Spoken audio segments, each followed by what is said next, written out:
నమస్కారం. ఆధ్యాత్మిక సుధాసాగరం ధర్మ సందేహాలు కార్యక్రమానికి స్వాగతం.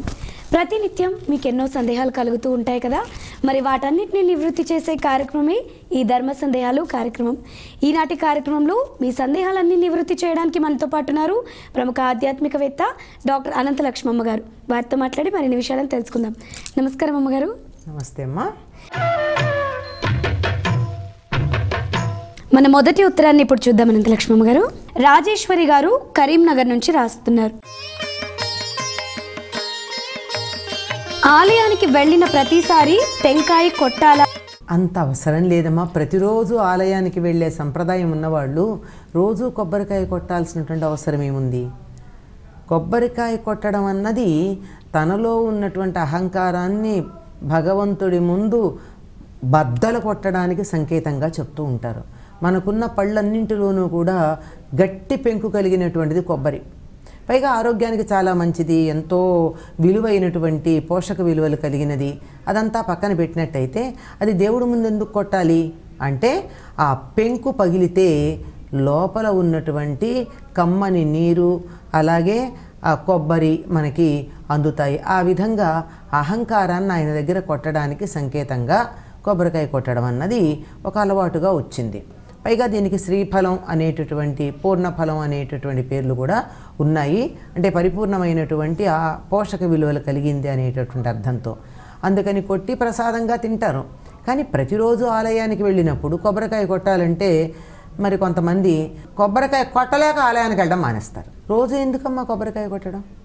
దేవుడికి మన మనస్సుని సమర్పించుకోవాలి, హృదయము అనే పుష్పాన్ని సమర్పించుకోవాలి, మనసు అనేటటువంటి కొబ్బరికాయని సమర్పించుకోవాలి, అహింస దయ మొదలైనటువంటి పుష్పాలను సమర్పించుకోవాలి.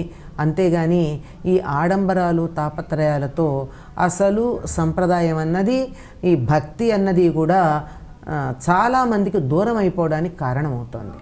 అందువల్ల వెళ్ళినప్పుడల్లా కొబ్బరికాయ కొట్టవలసినటువంటి అవసరం లేదండి.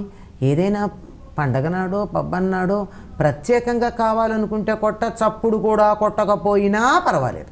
మరో ఉత్తరాన్ని ఇప్పుడు చూద్దాము. సురేష్ గారు విశాఖపట్నం నుంచి ఉత్తరాన్ని వ్రాస్తున్నారు. తిరుమల శ్రీ వెంకటేశ్వరుడి నేత్రాలను ఎప్పుడూ నామాలతో కప్పి ఉంచుతారు, ఎందుకు? నేత్ర దర్శనం గురు శుక్రవారాలు మాత్రమే ఉంటుందమ్మా, ఆ తర్వాత ఉండదు. ఎందుకు అంటే ఆయన ఒకానొక సందర్భంలో ఇంకా ఇక్కడ జరుగుతున్నటువంటి వాటిని చూడడం నాకు ఇష్టం లేదు అని చెప్పి కన్నులు మూసుకున్నాడని, ఆ మూసుకున్న కారణంగా అది అందరికీ కనపడకుండా ఉండడానికి ఆ పైన పచ్చకర్పూరంతో పెట్టేటటువంటి నామంలో తెల్లని భాగం ఉందే దాంతో అలంకరిస్తూ ఉంటారని చెప్తూ ఉంటారు. పచ్చకర్పూరం ఆహ్లాదాన్ని కలిగిస్తుంది, చలవని కలిగిస్తుంది. ఏ రకమైనటువంటి పాడైపోవడం అనేది లేకుండా చూడగలుగుతుంది. అందువల్ల దాంతో ఆయనకి అట్లా పెడతారు. మామూలు మాటల్లో చెప్పుకోవాలంటే ఏం చెప్తారంటే, కలియుగంలో మనుషుల్ని చూడడం ఇష్టం లేక అని కాదు. అక్కడ జరుగుతున్న కొన్ని సంఘటనలు ఆయన ప్రత్యక్షంగా పాల్గొనడం జరిగిన తరువాత కొన్ని వందల సంవత్సరాల క్రితం ఇక నుండి ఇలా ఉండడం మంచిది అని కనులు మూసుకున్నట్టుగా మనకి స్థల పురాణం చెప్తూ ఉన్నది. అయితే ఆయనకి అభిషేకం చేసేటప్పుడు ఒలుపు ఉత్సవం, సడలింపు ఉత్సవం అని చేస్తారు. ఉన్నటువంటి ఆభరణాలన్నీ తీసి ఆయనకి ఒళ్ళు తేలికగా అయిన తర్వాత మర్నాడు అభిషేకం చేయడానికి, ఆ సమయంలోనూ మనం ఆయన కళ్ళని నామాలతో మూసుకొని ఉన్నటువంటి కళ్ళని తెరుచుకున్నట్టుగా చూసేటటువంటి అవకాశం ఉంటుందమ్మా. అసలు నిజం చెప్పాలంటే వెంకటేశ్వరుడి అందం చూడాలంటే ఆయనకు అలంకారాలు లేనప్పుడే చూడాలి. ఎంత అందంగా ఉంటాడో చెప్పలేం. అన్ని నగలు పెట్టి అన్ని వస్త్రాలు ధరించి ఏమిటో ఇంత లావుగా ఆయన్ని అలంకారాలు చేసి చూపిస్తారు. ఎంత అందంగా ఉంటాడంటే అసలు చెప్పలేనంత అందంగా ఉంటాడు. అప్పుడు మాత్రమే ఆయన కన్నులు చూసేటటువంటి అదృష్టం మనకు లభిస్తుంది. మరో ఉత్తరాన్ని చూద్దాము. శంకర్ గారు నిజామాబాద్ నుంచి వ్రాస్తున్నారు. వధూవరులు శిరస్సుపై తలంబ్రాలు ఎందుకు పోసుకుంటారు? తలంబ్రాలు పోసుకోవడం లేక అక్షతారోపణం అనేటటువంటిది దక్షిణ భారతదేశంలోనే కనపడుతుంది మనకి. అది ఎంతగా అలవాటైపోయిందంటే దేవతలకు కళ్యాణం చేసేటప్పుడు కూడా మనం అక్షతారోపణ చేసి, భద్రాద్రి అంటే కళ్యాణ అక్షింతలు తెచ్చావా అని అడుగుతూ ఉంటాం ప్రసాదంగా. అంతగా అలవాటైపోయింది. ఎందుకు ఈ రకంగా చేస్తారు అంటే ప్రాలు అంటే బియ్యం అమ్మ, తలంబ్రాలు అంటే తల మీద పోసేటటువంటి బియ్యం అని అర్థం. మన ప్రాంతం అంతా కూడా దక్షిణ దేశం అంతా తినేటటువంటి ఆహారం బియ్యమే కదా, అందువల్ల బియ్యాన్నే దేవుడికి కూడా అక్షతలుగా మనం వాడుతూ ఉంటాం. బియ్యానికి అధిపతి చంద్రుడు. చంద్రుడు మనఃకారకుడు. మన మనస్సులో భావాలు చెప్పడానికి మనస్సుకు అధిపతి అయినటువంటి చంద్ర సంబంధమైన ధాన్యాన్ని వాడుకుంటున్నాం అన్నమాట. అందుకే దేవుడికి కూడా అక్షతలు వేస్తాం పూలు దొరకనటువంటి సందర్భంలో. ఇక్కడ కూడా కళ్యాణంలో వధూవరులు ఒకరికొకరు తమ మనస్సులో ఉన్నటువంటి భావాలు ఈ తలంబ్రాల రూపంలో తెలియచెప్పుకుంటున్నారు. అంటే నా మనసులో ఆలోచన ఉంది అని చెప్పి ఆవిడ తన తలపులని, దీన్ని ఒక కవి చమత్కారంగా చెప్తాడు, తలపుల ప్రాలు అని. తలపులు అంటే ఆలోచనలు, ఊహలు, భావాలు. ఆ భావాలు అనేటటువంటి వాటిని బియ్యంగా అక్షతలుగా చేసి వధూవరులు ఒకరి తల మీద ఒకరు పోసుకుంటున్నట్టుగా చమత్కారంగా చెప్పడం ఉంది. కానీ నిజానికి తలపులు తమ భావనలు తెలియచెప్పుకోవడమే. ఆ చెప్పేటప్పుడే వీళ్ళ అభిప్రాయాలు చెప్పుకుంటారండి. తలంబ్రాలు పోసేటప్పుడు చెప్పేటటువంటి మంత్రాలు మనకి చాలా ఆశ్చర్యం కలిగిస్తాయి. ఏదో మన్మధుడిని గురించి ప్రార్థన చేస్తూ మాకు యజ్ఞోమే కామ సమృద్ధతాం, మాకు యజ్ఞాన్ని ఆ కాముడు అంటే మన్మధుడు సమృద్ధిగా ఇచ్చుగాక, ప్రజామే కామ సమృద్ధతాం, గావోమే కామ సమృద్ధతాం అంటే ఆవులని, యజ్ఞాన్ని, సంతానాన్ని ఇవన్నీ కూడా మాకు మన్మధుడు సమృద్ధిగా కావలసినటువంటి దానికన్నా అధికంగా ఇచ్చుగాక అని చెప్పి భావన చేస్తూ, నా అభిప్రాయం ఇదే సుమా, మనకు మొదటి ప్రయారిటీ ఏమిటి, యజ్ఞం అని ఈయన చెప్తే ఆవిడ కూడా అదే మాట అంటదో, మా అభిప్రాయాలు ఒకటి, ధర్మబద్ధమైనటువంటి సంతానాన్ని పొందడం కోసం అని అనుకుంటే ఇద్దరూ అభిప్రాయాలు మార్చుకుంటూ, మనం అనుకుంటూ ఉంటామే అభిప్రాయాలు తెలుసుకుంటారని ఇద్దరూ కూడా ఒకే అభిప్రాయం చెప్పుకుంటూ అవే శ్లోకాలు చదువుతూ మంత్రాలు చెప్తూ ఒకరి తల మీద ఒకళ్ళు అక్షతలు ఆరోపణ చేసుకోవడం ఉంది. దీన్ని అక్షతారోపణ అనేటటువంటి కార్యక్రమంగా చెప్తాం. కళ్యాణం అంతా మొదటి నుంచి చివరి దాకా చూసినా చూడకపోయినా, పెళ్ళికి వెడుతూనే భోజనాల దగ్గరికి పరిగెత్తుకుంటూ వెళ్ళినా తలంబ్రాలు పోసే సమయానికి మాత్రం అందరూ అక్కడ చేరతారు. అది చాలా అందమైనటువంటి వేడుక. దక్షిణ దేశంలో ముఖ్యంగా తెలుగు వాళ్ళ పెళ్ళిళ్ళల్లో కనపడేటటువంటిది. అన్ని రకాలైనటువంటి సంబరాలు, సరదాలు, వేడుకలు, హాస్యాలు అన్నీ కూడా ఈ సందర్భంలోనే అందరూ సందడిగా ప్రకటించుకోవటం మనం చూస్తాం. మరో ఉత్తరాన్ని చూద్దామండి. సాయి శివ గారు రాస్తున్నారు హైదరాబాద్ నుంచి. సంకల్పం, మహాసంకల్పం ఈ రెండిటికి ఉన్నటువంటి వ్యత్యాసం ఏంటి? అసలు సంకల్పం అంటే తెలుసుకోవాల్సిన అవసరం ఉంది.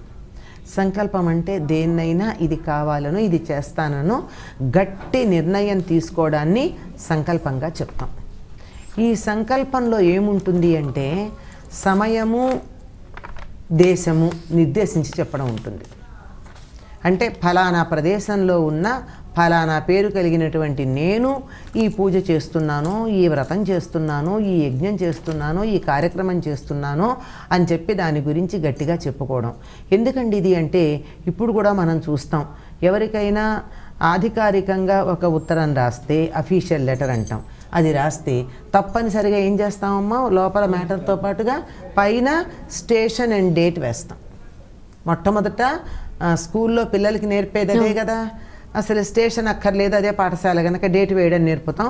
ఉత్తరం రాసేటప్పుడు నేర్పేది ఏమిటి, నువ్వు తేదీ వెయ్యి, నువ్వు ఉన్నటువంటి ఊరి పేరు రాయి అని.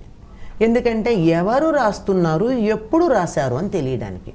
మనం పూజ చేసేటప్పుడు కూడా ఈ అఖిలాండ కోటి బ్రహ్మాండ నాయకుడైనటువంటి లేక నాయిక అయినటువంటి ఆ దైవాన్ని మనం పూజ చేస్తూ మనకున్నటువంటి మనోభావాలు ప్రకటించుకుంటూ నా కోరికలన్నీ చెప్పుకుంటూ, ఏం కోరికలు చెప్పాలో కూడా మనకి సరిగ్గా తెలియదు, పిచ్చి పిచ్చి కోరికలు కోరుకుని జీవితాన్ని నాశనం చేసుకుంటామని చెప్పి ఏం కోరికలు కోరుకోవాలో కూడా ఆదిశంకర్లు మనకి పూజా విధానంలో చెప్పారు. ఏమిటి, ధర్మార్థ కామ మోక్ష చతుర్విధ ఫల పురుషార్థ సిద్ధ్యర్థం. నేను ధర్మ మార్గంలో ఉంటూ ధర్మ మార్గంలో డబ్బు సంపాదించి ధర్మంగా సంపాదించినటువంటి డబ్బుతోనే కోరికలు తీర్చుకుంటూ తద్వారా మోక్షాన్ని పొందాలి అనేటటువంటి ఒకానొక సంకల్పంతో నేను నీకు పూజ చేస్తున్నాను అని. అంటే మన సంప్రదాయంలో ఎప్పుడూ కూడా సుఖపడద్దు, డబ్బు సంపాదించద్దు, ఆనందంగా ఉండద్దు, భోగాలు అనుభవించద్దు అని చెప్పలేదండి. అన్నీ అనుభవించవచ్చు, కానీ ధర్మంగా. ధర్మాన్ని మాత్రం వదిలిపెట్టకూడదు. ధనం సంపాదించు, ధర్మంగా సంపాదించు, చక్కగా దాంతో కోరికలు తీర్చుకుని సుఖపడు. ధర్మబద్ధంగా సంపాదించిన ధనంతో ధర్మబద్ధమైన కోరికలు తీర్చుకో. కోరికల్లో కూడా అధర్మమైన ఉంటాయి కదా, అవి కాకుండా అట్లా తీసుకుంటే ఇంకా మోక్షం అదే తేలిగ్గా లభ్యమవుతుంది. అటువంటి సంకల్పం అంటే అలాంటి నిర్ణయం తీసుకుని ఇది కావాలని గట్టిగా మనస్సులో అనుకుని, ఈ కోరిక తీరాలంటే నేనెవరో ఎక్కడి నుంచి నివేదన చెప్పుకుంటున్నానో అంటే అప్లికేషన్ పెట్టుకుంటున్నానో తెలియడం కోసం స్టేషన్ డేట్ చెప్పుకుంటాం. ఆ చెప్పుకునేది మనం మామూలుగా నిత్యం చెప్పుకునేటప్పుడు ఏం చెప్పుకున్నాం? మహావిష్ణువు రాజ్ఞయ ప్రవర్తమానస్స అద్య బ్రహ్మణ ద్వితీయ పరార్ధే శ్వేతవరాహ కల్పే వైవస్వతు మన్వంతరే కలియుగే ప్రథమపాదే అని చెప్పుకుంటున్నాం. అంటే ప్రస్తుతం ఉన్నటువంటి బ్రహ్మగారు, పగటిపూట ఉన్నటువంటి రెండో భాగం, అందులో ఉన్నటువంటి వైవస్వతమను పరిపాలిస్తున్నటువంటి కలియుగంలో విళంబి అనబడేటటువంటి పేరున్న ఇప్పుడు అదే కదా సంవత్సరంలో, ఇంకా తర్వాత చెప్పుకుంటాం అన్నమాట. ఇక ఋతువు, మాసము, తిథి ఇవన్నీ చెప్పుకుంటాం. అంటే బాగా సంవత్సరం, నెల, తేదీ చెప్పడం కాకుండా ఇంకా కొంచెం అది ఏ యుగమో అవన్నీ చెప్పాం. అలాగే దేశాన్ని గురించి చెప్పుకుంటూ జంబూద్వీపే భరతవర్షే భరతఖండే మేరోహ దక్షిణ దిగ్భాగే శ్రీశైలస్య వాయవ్య ప్రదేశే కృష్ణా గోదావరియోర్ మధ్యదేశే అని చెప్పుకుంటాం.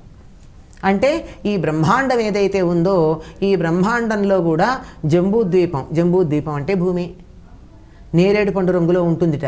ఈ మధ్య అంటే చాలా కాలమే అయిందనుకోండి. ఈ మన జంబూద్వీపం అని చెప్పింది కోట్ల సంవత్సరాల ముందు అయితే, కొన్ని దశాబ్దాల ముందు అంతరిక్షంలోకి వెళ్ళి పరిశీలించినటువంటి వాళ్ళు చెప్పింది ఏమిటంటే మన భూమండలం నల్లని కాంతితో నేరేడు పండులాగా ఉంటుందన్నారు. అంటే మన వాళ్ళు ఎంత బాగా చెప్పారో చూడండి. జంబూద్వీపం అంటే నేరేడు పండులాగా ఉండేటటువంటి ఈ భూగోళం ఏదైతే ఉందో ఇందులో భారతవర్షే భరతఖండే, వర్షము అంటే దేశం అని కాదు, చాలా ఇలావృత వర్షము 7 వర్షాలు ఉన్నాయని చెప్తారు. ఆ వర్షాల్లో భారత అనే పేరున్నటువంటి వర్షంలో, భరత అనే పేరున్నటువంటి ఖండంలో, మళ్ళీ అది ఎక్కడ మేరు పర్వతానికి దిగువ భాగంలో, శ్రీశైల పర్వతానికి ఉత్తర భాగంలో, కృష్ణ గోదావరి మధ్య. ఎందుకంటే పేర్లు పెడితే ఏ రోజున మారతాయో. ఇంతకుముందు మనం భాగ్యనగరాన్ని ఆంధ్రప్రదేశ్ అని చెప్పేవాళ్ళం, ఇప్పుడు చెప్పకూడదు కదా. ఇప్పుడు ఏమనాలి? తెలంగాణ అని చెప్పాలి, అంతే కదా. అంచేత మనం పెట్టుకున్న పేర్లు మారతాయి కానీ కృష్ణా గోదావరి నదులు మారో, మేరు పర్వతం మారదు, శ్రీశైల పర్వతం మారదు. అందుకని కొండ గుర్తులు అని వాటినే చెప్పారు. ఆ కొండల్ని గుర్తులుగా చెప్పి మధ్యలో నదుల గురించి చెప్పి దానికి వాయవ్య ప్రదేశం అని చెప్పి ఇక్కడ భాగ్యనగరే, ఇక్కడ ఉన్నటువంటి భాగ్యనగరంలో ఏదో వసతి గృహో స్వగృహమో చెప్పుకుని అక్కడ మా ఇంట్లో ఉన్నటువంటి బంధువులు, మిత్రులు వీళ్ళందరి మధ్య కూర్చుని నేను నిన్ను ప్రార్థన చేస్తున్నానయ్యా, నేనేం ఒంటరిగా లేను, సాక్షులు బోడు మంది ఉన్నారు నీకు పూజ చేసే సమయంలో, నువ్వేం చేయలేదని తర్వాత అనడానికి వీల్లేదు అని చెప్పుకుని చేస్తున్నామే. ఇలా చేసేటటువంటిది ఇది సంకల్పం నిత్యం చెప్పుకుంటాం. ఇది మహాసంకల్పం అనేది ఇంకోటి ఉంది. ఇది సాధారణంగా మనం దేవతామూర్తుల కళ్యాణ సందర్భంలో వింటూ ఉంటాం. ఏదో యజ్ఞయాగాది క్రతువులు చేసేటప్పుడు చెప్తాం. ఎక్కడ అంటే మనం చెప్పుకునేది భూమండలానికి సంబంధించినటువంటి కాలము, దేశము అయినట్టయితే అది మహాసంకల్పం అనేది మొత్తం విశ్వాంతరాళానికి సంబంధించింది. అక్కడ ఎక్కడి నుంచి చెప్తారు అంటే ఈ బ్రహ్మాండం, దానికి సంబంధించిన పాలపుంతలు, ఆ పాలపుంతల్లో ఉండేటటువంటి గోళాలు, వాటిల్లో ఉండేటటువంటి భూమండలాలు, దాంట్లో ఉండేటటువంటి ప్రస్తుతం ఉన్న భూమి ఏదైతే ఉందో దాంట్లో ఉన్నటువంటి మొత్తం పర్వతాలు, చెరువులు, నదులు, 64 దేశాలు, వాటి పేర్లు ఇవన్నీ చెప్తూ ఈ భూమిని మోస్తూ ఉన్నటువంటి ఆదిశేషువు, దానికన్నా ముందున్నటువంటి అష్టదిగ్గజాలు, వాటి పేర్లు, ఇలా అన్నీ ఎన్నంటే అన్ని భూమికి సంబంధించిన వివరాలన్నీ చెప్తారు. అవన్నీ చెప్తూ అటువంటి దాంట్లో ఇక్కడ ఉన్నది అని తర్వాత చెప్తారు. ఇది మనం ఇంత చెప్పట్ల, జంబూద్వీపం దగ్గర నిత్యం చెప్పుకుంటున్నాం. ఈ జంబూద్వీపానికి ముందు ఉన్నటువంటిదంతా కూడా మహాసంకల్పంలో చెప్తారు.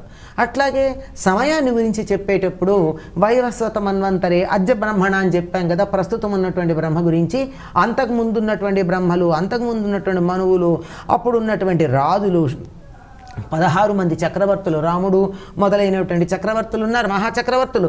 వీళ్ళందరి పేర్లు ఇవన్నీ చెప్పుకుంటూ వాళ్ళంతా పరిపాలించిన కాలంలో అంటూ చెప్పుకుంటూ అవన్నీ చెప్పుకుంటూ వచ్చి ప్రస్తుతం ఉన్నటువంటి దాని దగ్గర చేస్తారు. ఇది మహాసంకల్పం. ఈ మహాసంకల్పం ఒక్కటి వింటే కూడాట చాలా పుణ్యం వస్తుందన్నారు. అంటే వినేస్తే వస్తుందా అంటే అందులో ఉన్న అర్థం తెలుసుకున్నప్పుడు తెలుస్తుంది. అయ్య బాబోయ్, ఇంత పెద్ద విశ్వంలో నేనెంత, ఒక చుక్క కన్నా తక్కువ. ఇంత అనంతమైనటువంటి కాలంలో నా జీవితంలో నే బతికిన కాలం ఎంత, కన్ను మూసి కన్ను తెరిచే దాంట్లో 1000వ వంతు. ఈ కాస్త కోసమా నేను ఇన్ని అన్యాయాలు, అక్రమాలు, దుర్మార్గాలు ఇవన్నీ చేయడం, అందువల్ల ఏదో ఇలా ఉండిపోతాను, అలా కాలగర్భంలో కలిసిపోతాను అనేటటువంటి భావన కలుగుతుంది. ఇది కలిగిన తర్వాత తప్పు చేయరు. అందుకని మహాసంకల్పం వినమన్నారు. ఇది నిత్యం చెప్పుకునే సంకల్పం ఇదమ్మా. మహాసంకల్పం నేను మీకు పూర్తిగా చెప్పలేదు, ఏముంటాయో మాత్రం రుచి చూపించి వదిలేశాను అంతే. మరో ఉత్తరాన్ని చూద్దాం. ఇప్పుడు శంకర్ గారు నిజామాబాద్ నుంచి వ్రాస్తున్నారు. నిద్రించిన వారిపై నుంచి దాటితే దోషమా? ఎవరినైనా సరేనమ్మా, వస్తువులు కానీ వ్యక్తులు కానీ మనం ఇంట్లో పెంచుకునేటటువంటి జంతువులు కానీ వాటి మీద నుంచి దాటకూడదమ్మా. మెళుకువగా ఉన్నప్పుడు కానీ నిద్రపోతున్నప్పుడు కానీ దాటకూడదు. ఎందుకంటే మామూలు దృష్టితో గనక చూసినట్టయితే వాటి ప్రశాంతతకి భంగం కలుగుతుంది. దాటెడితే వెంటనే మనకున్న బట్టలన్నా తగులుతాయి, లేకపోతే గాలన్నా అట్లా వెళ్ళి వాళ్ళకున్నటువంటి వారి చుట్టూతా ఉండేటటువంటి బయోమాగ్నెటిక్ ఫీల్డ్ అనేదో చెప్తూ ఉంటారే, అది దాంట్లో అన్న డిస్టర్బెన్స్ కలుగుతుంది. అది కలిగించడం తప్పు. అన్నింటిలోకి మనిషికి ఖర్చు లేకుండా దొరికేటటువంటి సుఖం ఏమిటంటే నిద్ర. అంతకు మించిన హాయి లేదు. అందువల్లే సుఖంగా నిద్రపోతున్న వారిని తగినంతటి కారణం లేకుండా నిద్ర లేపితే మహాపాపం అని చెప్పారు. చాలా పెద్ద పాపంట నిద్ర లేపడం. తగిన కారణం లేకుండా, కారణం ఉంటే లేపచ్చు. కనుక అలా నిద్ర భంగం జరుగుతుందని మామూలు దృష్టితో చెబితే, నిజం చెప్పాలి అంటే ఆ విధంగా దాటడం వల్ల వాళ్ళ జీవశక్తిని హరించటం జరుగుతుంది. అందువల్ల దానికి హాని కలగచ్చు. కింద నుంచి వెడితే జీవశక్తి పెరుగుతుంది. అందుకే ఏం చేస్తారు అంటే దైవాన్ని ఊరేగించేటటువంటి సందర్భంలో ఆ పల్లకి కింద నుంచి దూరుతారు. పైనుంచి వెడితే ఏది జరుగుతుందో దానికి వ్యతిరేకంగా కింద నుంచి జరుగుతుంది. నిజంగా జరుగుతుందా అంటే జరుగుతుంది అని మొగలాయి చక్రవర్తుల జీవితం చూస్తే మనకు తెలుస్తుంది. మొగలాయి చక్రవర్తి బాబరు తన కుమారుడైనటువంటి హుమాయూను చాలా అనారోగ్యానికి లోనైనప్పుడు తన ఆయుర్దాయం ఆయనకిచ్చి కొడుకు బతకాలి అని చెప్పి ఆయన పడుకున్న మంచం కింద నుంచి ఇటు నుంచి అటు 3 సార్లు వెళ్ళాడని, ఆ కారణంగా హుమాయూన్ బతికి బాబరు చనిపోయాడని చరిత్రకారులు చెప్తూ ఉంటారు. అంటే ఆ కింద నుంచి వెడితే వారికి మేలు కలుగుతుంది, పైనుంచి వెళ్ళినట్టయితే హాని కలుగుతుంది. అందువల్ల ఎప్పుడూ కూడా నిద్రపోతున్నటువంటి వాళ్లే కాదు, మేలుకునున్నా సరే ఒకళ్ళ మీద నుంచి వెళ్ళకూడదు. ఆఖరికి ఇంట్లో చెప్తారు, ఎవరైనా కాళ్ళు జాపుకుని కూర్చుంటే కాళ్ళు దాటద్దు అని చెప్తారు. ఎవరిని కూడా అలా పైనుంచి అధిగమించి గంతు వేసి వెళ్ళకూడదండి. అలాగే అమ్మ, మీ విలువైన సమయాన్ని మా కోసం కేటాయించి ప్రేక్షకుల సందేహాలన్నింటినీ నివృత్తి చేసినందుకు ధన్యవాదాలు. ధన్యవాదాలు. మరి వీక్షించారు కదండి నేటి కార్యక్రమాన్ని. మరి ఈనాటి కార్యక్రమంలో మీ సందేహాలన్నీ కూడా అనంతలక్ష్మమ్మ గారు చాలా చక్కగా నివృత్తి చేశారు కదా. మరి మీకు కూడా ఎటువంటి సందేహాలు ఉన్నా కూడా మీ సందేహాలన్నింటినీ మాకు ఉత్తరాల రూపంలో, అదేవిధంగా మెయిల్ల రూపంలో తెలియజేయవచ్చు. మా చిరునామా ధర్మ సందేహాలు, కేర్ ఆఫ్ భక్తి TV, road number 92, Jubilee hills, Hyderabad 5,96,000. మా ఈమెయిల్ ఐడి bhakti@gmail.com.